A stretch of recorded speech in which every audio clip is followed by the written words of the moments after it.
Oke, selamat siang. Saat ini saya bersama dengan Bung Jerry Lolowang, pelatih basket, dan juga Lea Kahol, pemain Indonesia yang sempat mengharumkan nama Indonesia di event 3x3 beberapa waktu yang lalu. Gimana kabarnya Bung Jerry? Lea, gimana kabarnya? Baik saja. Baik ya. Bung Jerry, ini Bung posisi di mana sekarang Bung Jerry? Posisi kami saat ini ada di kota Jayapura. Kami berjebak nggak bisa pulang karena memang sudah ada karantina, jadi kita masih tetap di hotel sampai hari ini. Oke. Jadi Bung Jerry tugas apa ini di Jayapura saat ini? Saat ini saya menjadi asisten pelatih untuk tim PON Papua. Saya sudah ada di sini sejak bulan November tahun lalu. Dan ini tim putra, tim putri? Saat ini saya masih pegang tim putra dan tim putri. Dua-duanya ya? Ya. Bagaimana persiapan Papua, tim basket Papua putra-putri untuk menghadapi PON ke depan ini? Persiapan awalnya baik, namun kita lihat saat ini memang sedikit terhambat ya, Bung. Mungkin saya rasa nggak cuma tim PON Papua saja, tim-tim lain atau tim-tim profesional juga sekarang sedang terhambat ya, karena adanya pandemi COVID-19 ini. Jadi ya, saat ini kami, karena kami di karantina di hotel, kami dan tim terus berlatih menjaga kondisi saja di hotel. Berarti satu tim semuanya ya? Berarti tim putra, tim putri semua di karantina dalam satu hotel ini ya? Iya, jadi pada saat kami dalam posisi TC, terus tiba-tiba kami mendapatkan surat edaran kalau akan ada semacam tanggap darurat dan bandara yang ada di Sentani ditutup sehingga pemain-pemain tidak bisa kembali. Beberapa pemain yang lokasinya sudah ada di Jayapura, rumahnya di Jayapura, saya berikan kesempatan untuk kembali setelah 2 minggu karantina. Jadi kami semua di karantina dulu di hotel, 2 minggu, dicek kondisi kesehatan kami baik, baru dipulangkan. Yang di Jayapura, sedangkan yang di luar Jayapura, seperti beberapa pemain, seperti Lea dari Merauke, beberapa pemain dari Biak, dalam posisi ini mereka nggak bisa pulang karena tidak ada penerbangan komersil, Bung Ridwan. Oke, kita sekarang berbicara sedikit masalah basket ya, Bung Jerry ya. Bung Jerry kebetulan ada di Papua, dan kita banyak yang dengar nih dari Indonesia bagian Barat, bagaimana potensi saudara-saudara kita, generasi-generasi muda, terutama di Indonesia Timur, dari Papua terutama, yang sangat berpotensi sekali untuk menyumbangkan prestasinya, terutama di cabang olahraga bola basket. Dari pandangan Bung Jerry sendiri yang sudah turun di lapangan, bagaimana kenyataan di lapangan ini? Ya, Bung Ridwan, nanti pastinya Lea juga akan menjawab pada bagian ini. Lea juga saya rasa sebagai salah satu jebolan pemain Papua yang juga saya rasa bisa menjawab hal ini. Menurut saya seperti ini, Bung Ridwan, beberapa waktu lalu bahkan saya sempat sedikit menyindir ya pemain-pemain PON Papua. Saya sindir mereka, saya bilang kalau 10 tahun, 15 tahun ke depan pemain Papua nggak mendominasi timnas, wah, kok saya khawatir ada yang keliru ya. Kalian latihnya bener atau enggak? Saya bercanda seperti itu ya. Karena seperti yang kita tahu, mereka dianugerahi kondisi fisik tubuh yang luar biasa. Dan saya bilang, basket tuh harusnya olahraga kalian, sama halnya seperti sepak bola. Jadi malam itu mungkin Lea ada juga ya.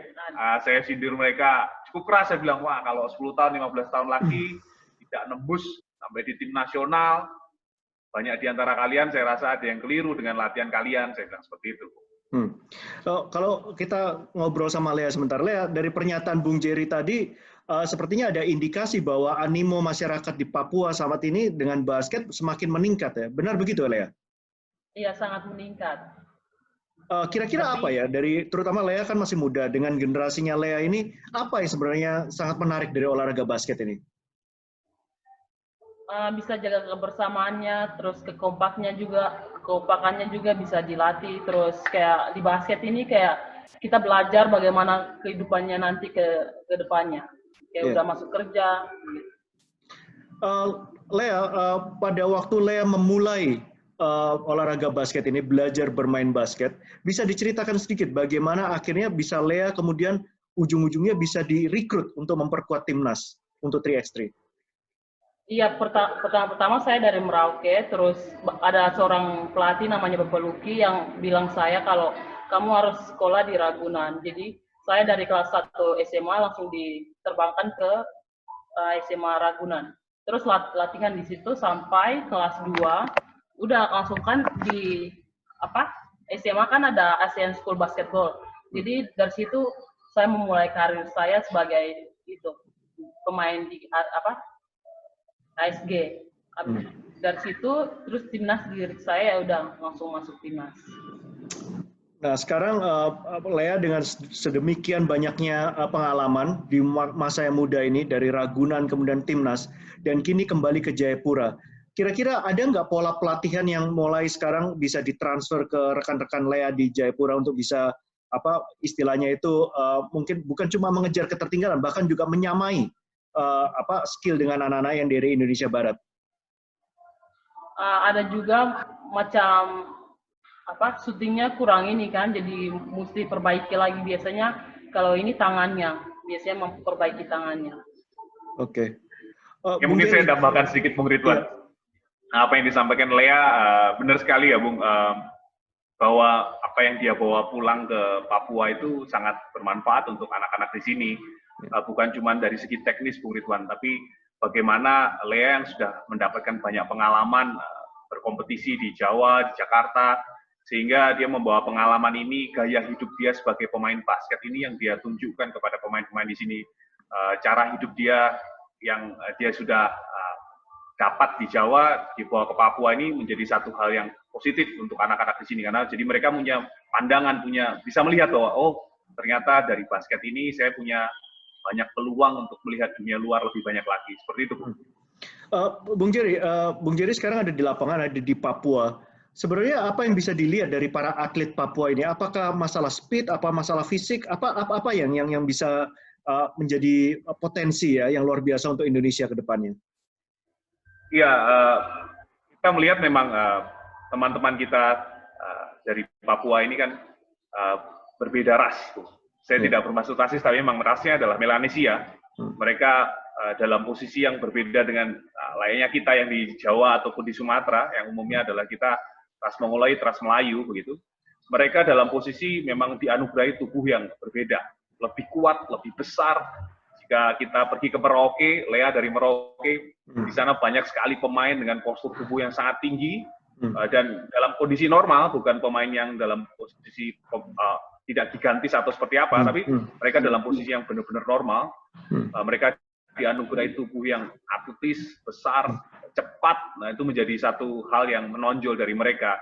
Namun yang tadi sebenarnya apa yang saya mau simpulkan dari yang Lea sampaikan adalah soal shooting misalkan. Itu adalah hal teknis yang menurut saya itu yang mungkin perlu dipelajari lebih dalam lagi. Fundamental pastilah, Bung. Fundamental itu menjadi masalah tidak hanya di Papua. Dan saya lihat ini juga anak-anak di sini shooting, gimana ya, Bung? Saya melihat anak-anak di sini kan cepat, wah dribblenya luar biasa. Tapi dalam masalah shooting terutama, mereka harus masih banyak belajar. Tidak hanya dalam hal repetisi, tapi juga dalam hal teknisnya, Bung. Kalau kita berbicara masalah teknik, tentunya para pemain muda ini membutuhkan kepelatihan ya. Bagaimana kondisi kepelatihan sekarang di Papua? Ya, beberapa waktu lalu saya mengadakan penataran pelatih. Saya mengisi sebagai penatar di penataran pelatih di Jayapura. Ya, kita memang melihat, saya menyampaikan pada mereka sama halnya seperti yang saya sampaikan di penataran-penataran saya di Jawa. Saya sampaikan kepada mereka dan mereka menanggapi dengan sangat baik, menanggapi dengan sangat positif, dan mengharapkan lebih banyak lagi pelatihan-pelatihan atau penataran seperti itu diadakan di Papua, karena mereka merasa hal ini yang belum ditransfer banyak ke Papua. Dan seperti yang dibilang Lea tadi, animo masyarakat di sini, seperti yang kita lihat beberapa waktu lalu, DBL di Jayapura juga penontonnya ribuan, luar biasa sekali. Cuman dalam hal kepelatihan, kemarin kita memang melihat penyegaran pelatih, penataran pelatih memang sangat diperlukan saat ini untuk di Papua. Oke. Lea mau mengikuti IBL? IBL. Nonton IBL? Iya, nonton. Nonton Sri Kandi Cup? Nonton juga. Oke. Kalau dari IBL, Lea paling suka dengan tim apa? Ini. Apa namanya? Tim dari kota apa? Dari coach punya. Satya Wacana. Iya. Siapa pemain favorit Lea? Kayaknya nggak ada pemain favorit. Kalau di cewek baru saya ada. Di mana? Kalau di cowok nggak ada. Kalau di cewek ada. Siapa? Kalau di cewek siapa? Kalau di cewek ini Sarce Buaim. Ya. Sama Bung Ridwan dulu ya? Iya, dulu di Tolong Sakti dulu. Ya, di Tolong Sakti ya? Tibis ya. Lea, kalau boleh saya tanya, itu tadi pernyataan Bung Jerry tadi sebagai kacamata pelatih melihat banyak potensi sekali dalam diri para atlet dari Papua.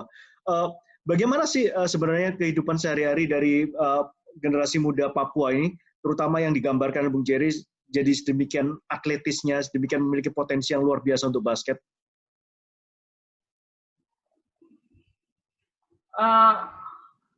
Kalau dari saya, kayak banyak peluang begitu untuk adik-adiknya. Terus, kayak fisiknya ada, semuanya ada, kayak speednya gitu. Tapi yang dibilang sama coach, kayak harus benar-benar kita perhatikan ini, cara shootingnya.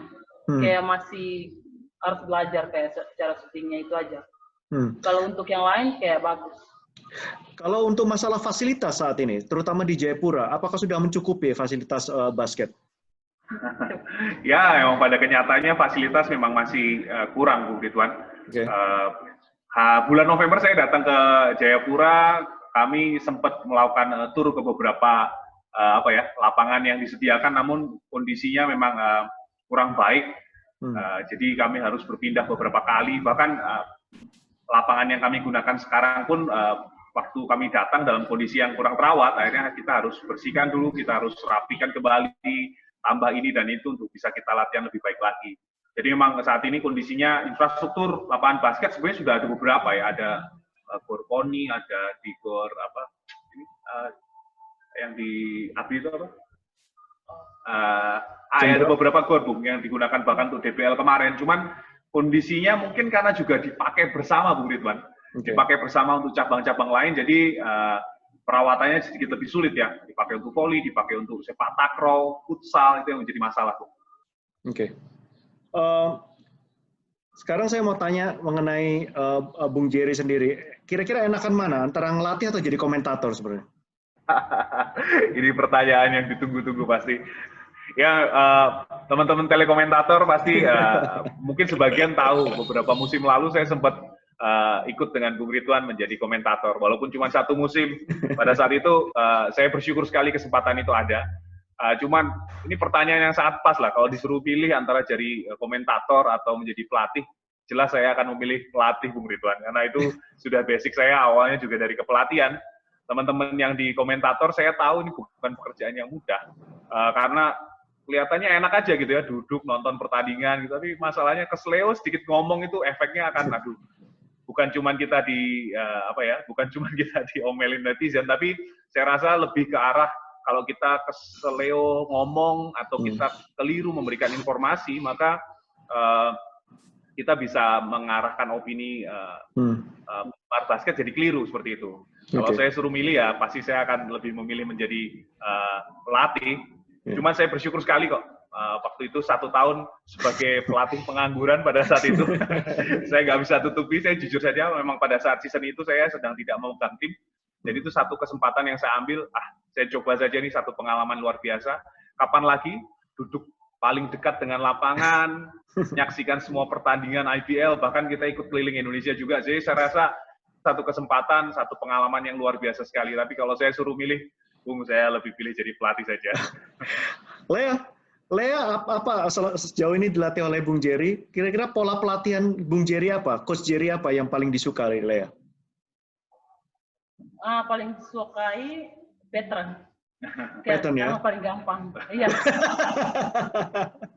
Lea ini Lea ini sangat adaptatif ya, Bung Ridwan. Sangat membantu saya di latihan karena yang tadi saya sebutkan pengalamannya bukan cuma dari segi teknis bermain basketnya, tapi dari cara hidupnya dia bahkan dia di Fever sebelumnya itu sangat membantu untuk memberikan gambaran untuk pemain-pemain di sini bahwa inikah yang namanya jadi pemain, gaya hidupnya seperti apa, bagaimana dia mengelola dirinya. pemain-pemain main. Tidak hanya putri, putra pun saya juga sering mengarahkan untuk belajar kepada Lea seperti itu. Oke, ini pertanyaan terakhir nih, dengan adanya berita-berita terakhir mengenai gara-gara COVID-19 pandemi ini ya, Olimpiade telah ditunda, kemudian ada kemungkinan juga PON, ada berita-berita juga di sana ya, mungkin ada perlu ditunda juga ya. Berita terakhir bagaimana dari kabar dari Papua, Bung Jerry? Iya, ini baru saja kita dengar dari radio. Tadi kita duduk di sini tunggu Bung Ridwan tadi dan dengar dari radio, masih menjadi pembahasan ya.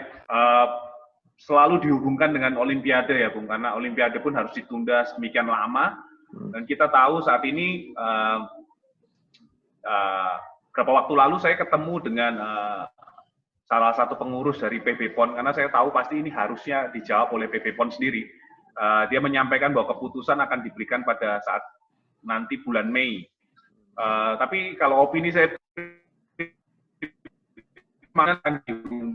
karena kita melihat sekarang semuanya stop di sini. Oke. Di camp masing-masing, tidak dari segi infrastruktur yang pasti terhenti pembangunannya, tapi juga dari segi persiapan, bukan cuman PON Papua, tapi tim PON yang lain juga pasti akan terganggu. Jadi ada kemungkinan, tapi saya tidak bisa memastikan. Kita tunggu saja nanti bulan Mei, Bung Ridwan. Oke, terima kasih Bung Jerry, terima kasih Lea atas waktunya, terima kasih atas interviewnya. Sukses selalu Bung Jerry, pelatih di Papua, dan terima sukses selalu Lea. Saya titip salam buat rekan-rekan, terutama para generasi muda yang bermain basket di Papua untuk bisa semakin meningkatkan skillnya, dan kita harapkan lebih banyak lagi atlet-atlet Papua bisa berprestasi untuk nama harum Indonesia. Siap, terima kasih Bung Ridwan. Sehat selalu, sampai ketemu segera di lapangan.